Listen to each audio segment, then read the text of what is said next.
Report!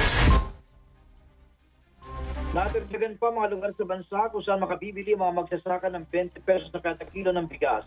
Ayon kay Agriculture Secretary Francisco Chirora Jr., simula ngayong araw, ang 20 pesos per kilo ng bigas ay mabibili na rin sa NFA warehouses sa Lawag City, Ilocos Norte, San Jose, Occidental Mindoro, Roas City, Capiz at Baloy, Cagayan de Oro.